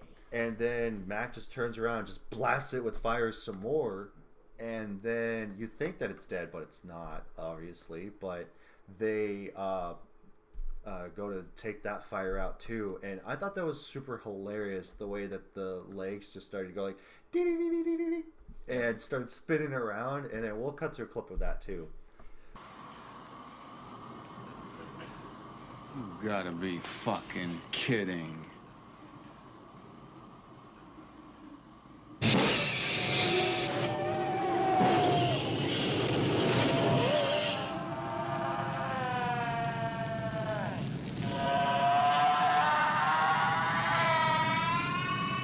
But it is super, super funny. It's hilarious. Mm-hmm. And they finally go out after everything is all said and done. Mac finally Clark so Clark just basically tries to take down Mac after he says for everybody to get tied up. So like they're in the rec room now, and they're trying to... Mac is telling them, like, okay, this is how we're going to determine this. We're going to all take blood samples, and we're going to test this out. And so Clark is like, yeah, that's a great idea, and starts inching towards him. And Mac just goes, like, back up. And then you could just see him as, like, they're just discussing things. You can just see Clark is just very slowly but surely getting his knife out of like, he gets a... his switchblade, like no, it's not a switchblade. It was the it was a scalpel. It was. I was thinking shrapnel for some reason. It was a scalpel when they were in the room. Yeah, and all of when they were in the autopsy room. Was going on with the autopsy. And so Clark tries to lunge at him while this is all going on with the knife, and McCready just shoots him point blank in the head. And so Palmer ties them up, him and Doc. And so they're all tied up now. And so Mac is going to test their blood by burning a copper wire to heat it up to test the heating blood. up the, like, stripping it just a little bit so that it's more susceptible to the heat, especially at the edge. With the flamethrower, so that way, because the ongoing theory that Mac is making through all of this interaction is that, hey, I think I saw something with Norris. It's like, it seems like everything acts as a part of the whole, and how this one this one body part is the same as, you know, every other part, and its will to surpasses everything else. Right. I would imagine that if I try and put a hot coil on this thing, it's going to try its best to get away. And that's how we're going to find out who's the Thing. Right. And so they each have a petri dish with their names on it, and they each cut their fingers so that way it pulls out blood, so that way they can test the blood with the copper wire. I believe he starts with Windows, who's his first person that he's working with. Yeah, and so he that he can learn tests. to trust He him. tests Windows, no reaction. So he's human. So he goes like, "All right, put on the flamethrower pack. He's good. And keep an eye on these guys while I, continue on." So he tests him. So he tests his own blood. Human, no reaction. He tests out Doc and Clark that are now dead. They're both human. And he tries himself, and he's like, "I'm gonna tell you what I already know." No, he did that before that though. That's he did what I that just before. said. Oh, yeah. Okay. He did himself, and then he did Clark and Palmer. I bring that up because I Or absolutely not Palmer, but Doc. I bring it up again because I just really love the fact that he's just like, I'm going to tell all you that- what I already know. all that BS that you guys were giving me earlier. Here's your evidence. Nothing. Ding. Yep. I'm good. I'm human. Yeah. Suck it. And then he tests Palmer, and then all of a sudden his blood reacts to the heat. And then Palmer just starts changing viscerally. And they're all tied up with him on the couch next to him. Gary and Childs. Yeah. And they're freaking out. They're like, "Oh my God, what is happening?" And throughout this whole time, Palmer's just changing. His blood's just coming everywhere. Gushing. Like, it's insane. And throughout this whole dilemma, Mac is trying to get his flamethrower to work, but he can't because something was wrong with it. And finally, Windows gets the nerve to finally go and blast him. And unfortunately, Windows doesn't make it. He ends up dying from the Thing. Because the Thing's head splits into two, becomes a whole mouth, and just basically tries to eat him. He ragdolls him. And finally, Mac gets his flamethrower to work, blasts Palmer after he spits out Windows. And now Windows is just in the corner as a bloody mess. And the Thing is now on fire and bashes through a wall outside. WWE style. Yeah, and once he gets a few feet away, Mac lights a dynamite stick on fire, throws it at Palmer, and it explodes. So, bye Palmer. And Mac then comes back inside, and they start yelling for Windows, going blast him, blast him. And he blasts him with the fire, and now he's also dead. Poor Windows, man. Yeah, again, throughout this whole movie, just gets shafted. Gets shafted. He goes through all this crap. I would have figured it would have been Palmer because he's the stoner, and especially around that time, nobody liked a stoner. So, because they all thought that they were hippies and stuff. So, but I mean, it is what it is. Yep. It's but unfortunate. Windows dies, sad face, and he comes back inside and continues on with the test. And he tests Knowles, human. And Childs goes "Go ahead, do it." Tests him. He's also human.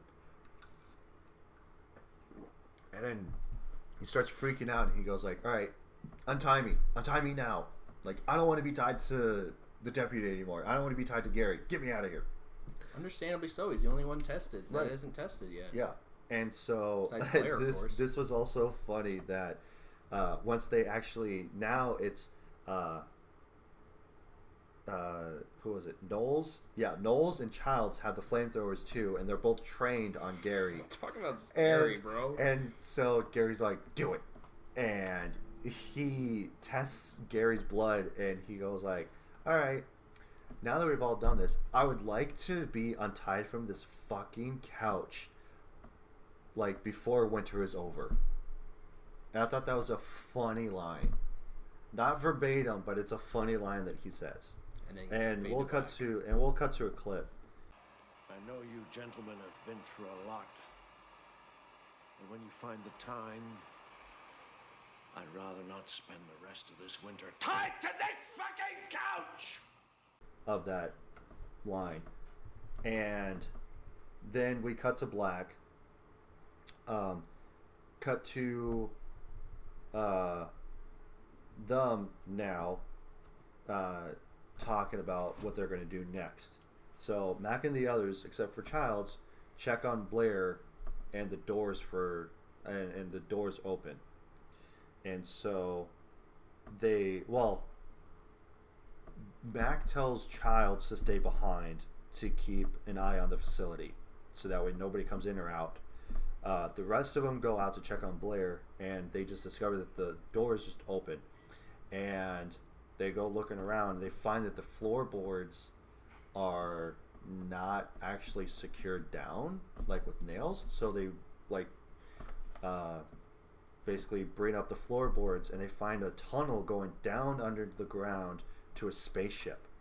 They're like, how long has this been down here and everything? So they start questioning it. Well, then we have back inside a POV shot of somebody walking through the facility. We don't know if it's Blair. We don't know that it's Childs, because we see a door that's open, and it's been open for some time now because there's ice and snow everywhere, especially on the door, and there's a mountain of snow outside. So we don't know how long it's been open. So Blair looks outside, or not Blair, Knowles looks outside, and he sees that Childs is running outside, and he tells Mac about this, and then the generator blows. So now they lose power to everything. Boy, is it going fast. And Mac says that he's that the thing is trying to freeze itself, so that way when help comes, it can just like come out when help comes and then take over that person and then just like go to civilization pretty much. So they try to stop that from happening. And he takes a thing of dynamite down the hole, goes towards the spaceship, and it explodes. That whole shack is now gone. Darn. And spaceship, it's no longer there. And so Mac also mentions to them before he blows the whole place up, he goes like, well, if it's trying to freeze itself for help, when help comes eventually, maybe, and we just got to warm this place up. So then he blows up the shack. They start going down the base, room to room, setting everything on fire, so that way it doesn't have an opportunity to basically freeze itself. And they go to the last room, which is downstairs in the generator room. And Gary goes in to where the generator is, and Mac goes, is everything okay with the generator? Like, can it be fixed? And he goes like, no, it's just gone because it's on fire. And they start setting charges around the generator room between the three of them. And why do they do that? Yeah. Why do they separate? If when you know that one or two people are not there, why split up in the first place? I know this is probably the one gripe of the movie, but we gotta just live with it. Yeah.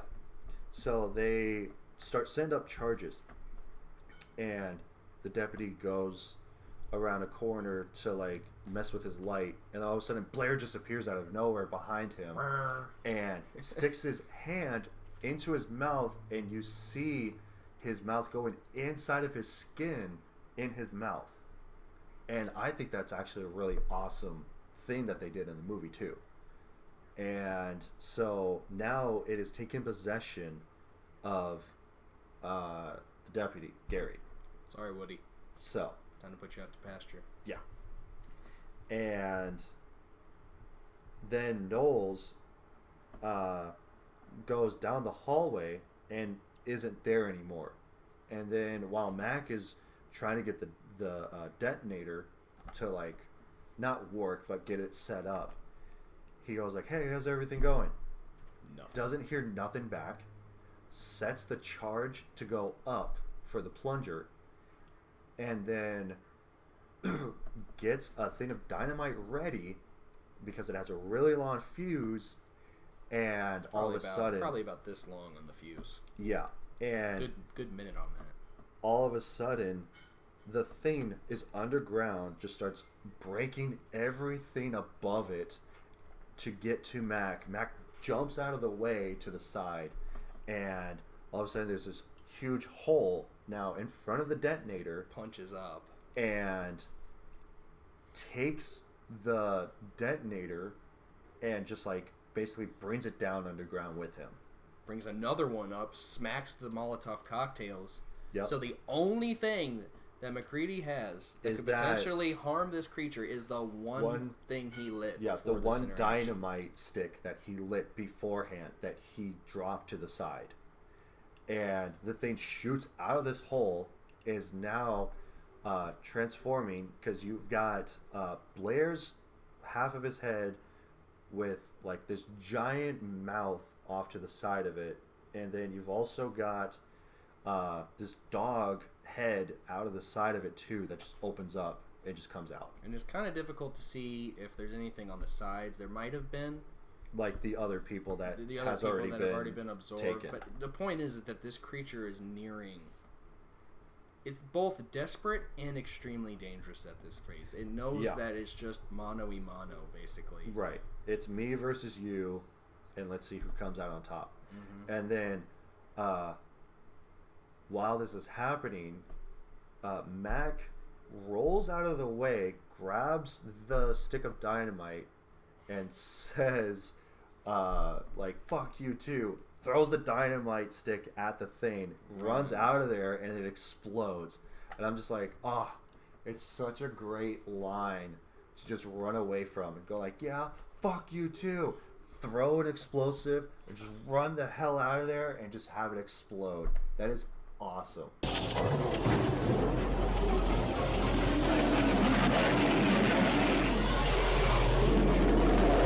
Yeah, fuck you too. And it probably made the explosion so big because it probably took the detonator with it. It probably swallowed it, and all of the stuff that was set up down there already. It was just big explosion. Yeah, and great effects on that. Great miniature sets for what they used for this film. Especially in this scene, you can really tell the details they put in that, which was excellent. Yeah. So now, Mac comes in with a blanket over him because he's cold, with a bottle of whiskey in his hand. Again, still drinking, you know. You know what? This time I'll give him the credit he deserves. Right. And he goes into, like, I don't know what it is, like a little shack or something like that was still standing. Just something. Or something. Because he goes in and he finally sits down and... facing the back. Like... towards the camera. Yeah. And so, like, the fire's behind him and stuff, and he turns around, and now, all of a sudden, Childs comes up with the flamethrower pack, too. And we haven't seen him since they left him. So we don't know who's who at this point now. We don't know who's the thing. We don't know if Blair got to him at this point. Right. The only person that could have. Max starts questioning him. He goes like, what happened to you? Like, where did you go? And he goes like, I thought I saw Blair running away. So I went to go and catch him. And so Mac goes like, well, I don't really know what happened. And so they're having their banter going back and forth. And so Childs just goes like, well, that fire is not going to stay alive for very much longer. So what are we going to do now? And I guess we're just going to have to sit here and wait it out. We're going to find out. Yeah.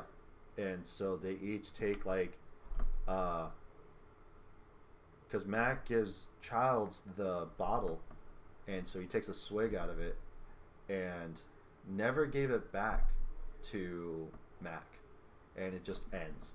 Bum, bum. So that's the end of the thing. I love it. And I thought, and that still has people discussing to this day about whether or not that Childs is the thing or Mac is the thing. And I'm going to be honest with you, it does not matter. Because regardless of how we view it, it's over for Mac and it's over for Childs. Mm-hmm. But it's never over for us. Yeah. So when you thought, maybe there was a moment there, right after they did the blood test when they faded to black after Gary, had his little tirade, we kind of had that brief moment of like,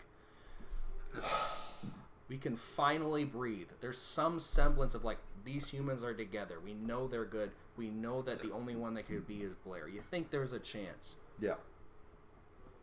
No. You don't get that comfort. This movie ends and leaves you. Yep. And that's what makes it so damn good. Movies that, you know, if we wanted to watch The Lord of the Rings here, which, you know, we love The Lord of the Rings. Who doesn't? We love that stuff, you know. You get to the end, you know, the ring gets thrown in. You know, Then everything they else go is... home, and then they that's go it. home and they live their life and it's fine. They're back to being normal. That's not here. We don't get that comfort. We get left in the cold dark of Antarctica. Yep. And I we love don't know who's the Thane and who's human. So, and that's it. So, Amazing. Love it. Which brings us to the segment of what is the thing about the title of the series of rent, buy, or skip. So we determine on whether you should rent, buy, or skip this movie. Renting, of course, means that, you know, like, you'll watch it occasionally if it's on cable, or if it's on Netflix, you'll watch it once in a while. Buying it means that you will just straight up buy it on either a physical media, on DVD collection. It's on your shelf. You can go to watch it whenever you want because it's your favorite movie ever. Skip it is, of course, you know, you just don't watch it whatsoever. I definitely think that it's a buy. This is absolutely 100%.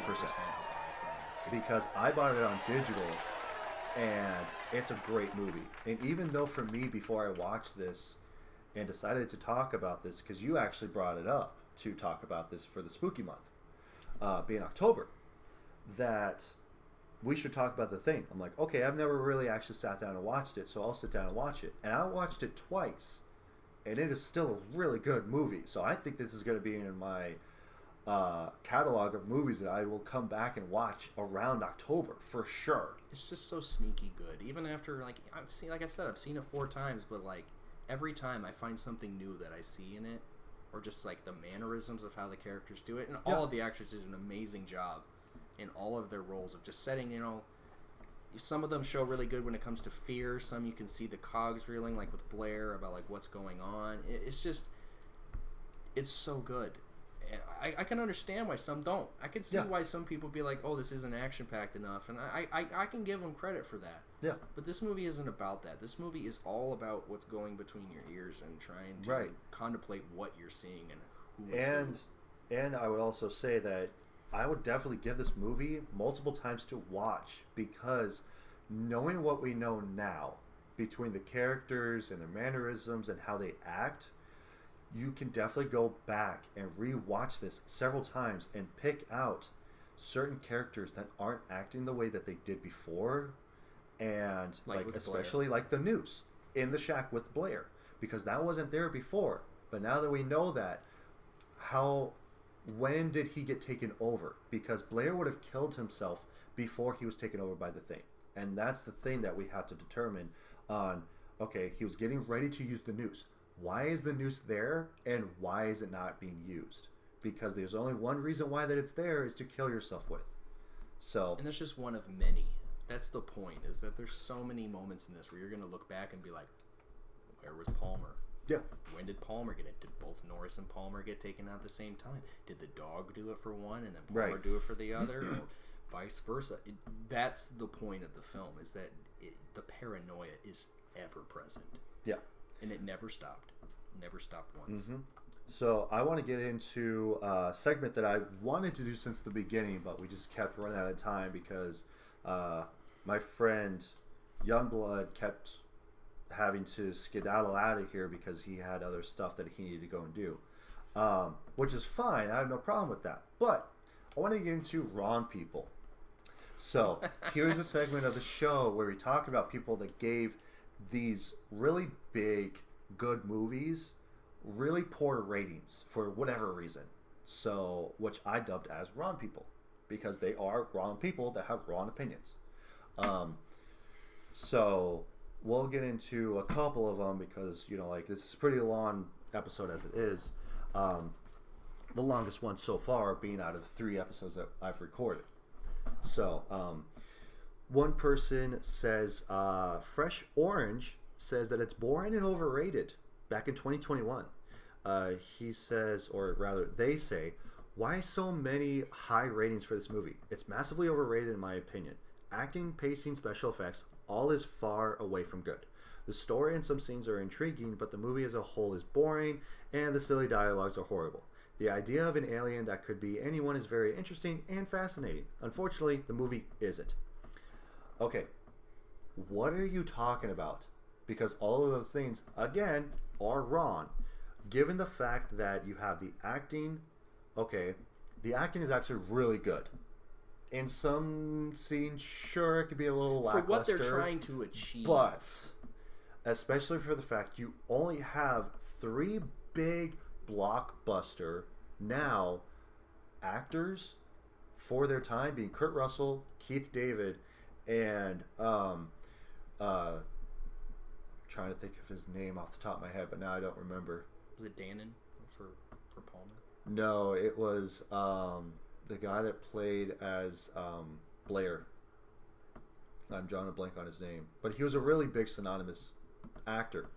But you have those 3 big actors for their time in that era, and you're all like, okay, I can understand the other actors, but I mean, like, even the smaller actors, they still worked their ass off to do that, though. That's the other thing.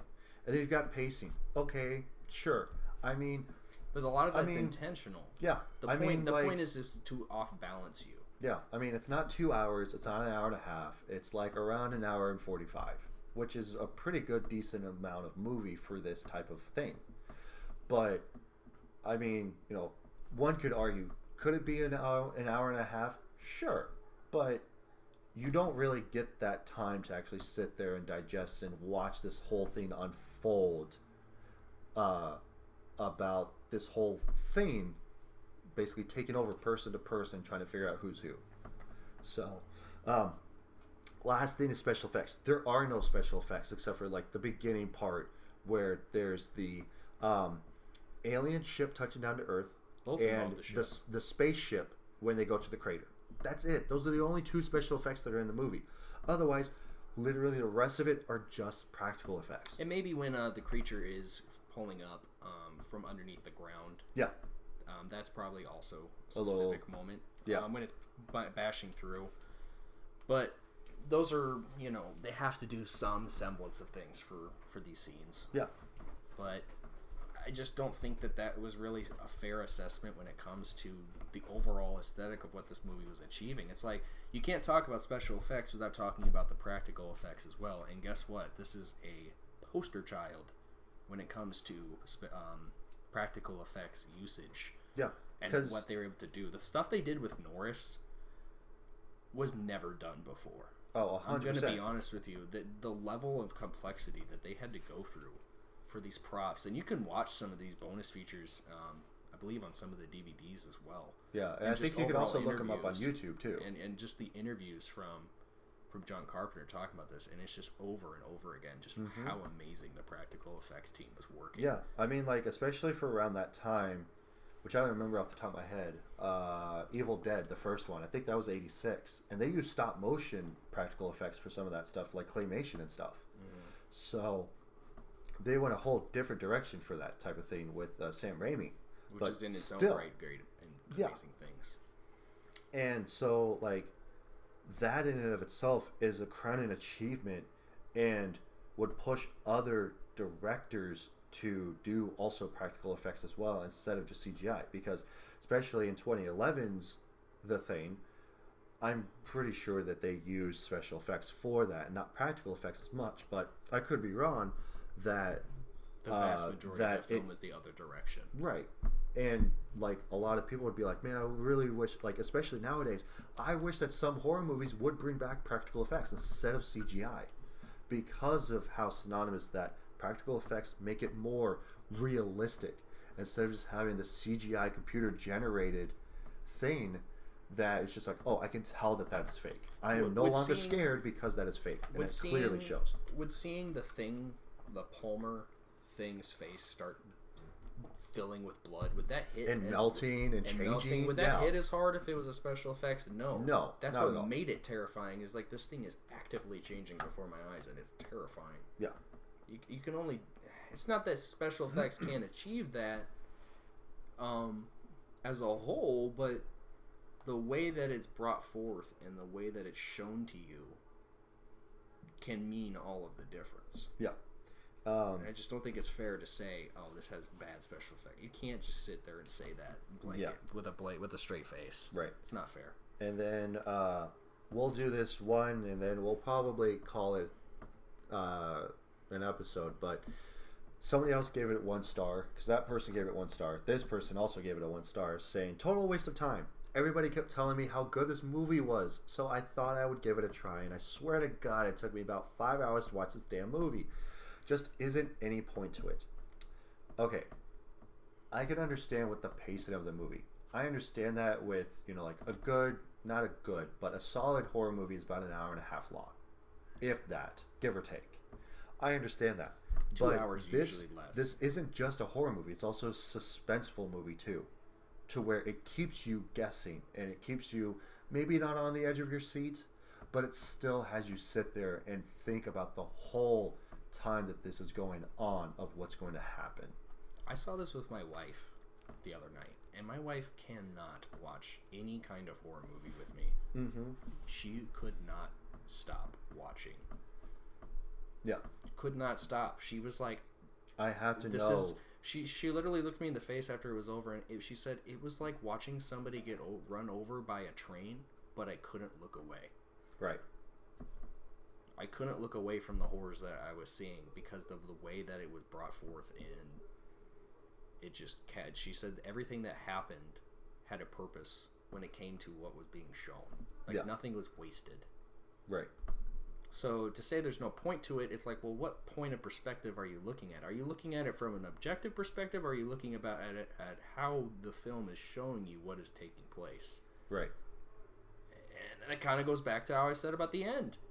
If you're looking for some conclusion to the story, there's too damn bad. That's not what they were trying to achieve. They were trying to tell you this kind of angst is going to stay. Yeah. You're not going to get the relief you want, and that's, again, why I think it's so good. Yeah, it breaks that norm. And sometimes the bad guy does get away. Like, that's just we don't know if he got away. That's the thing. We don't know if he succeeded or not. No, I mean, like, in some horror movies, the bad guy just gets away, and, like, that's just how it is. But in this case, you don't know what's going to happen afterwards, and it just, like, stops. We didn't know at the beginning, and we don't know at the end. So, yeah. But, all right. Well, we'll call this the end of the episode. Thank you all so much for watching. Be sure to check us out on YouTube, Spotify. You guys can listen and watch on YouTube and on Spotify.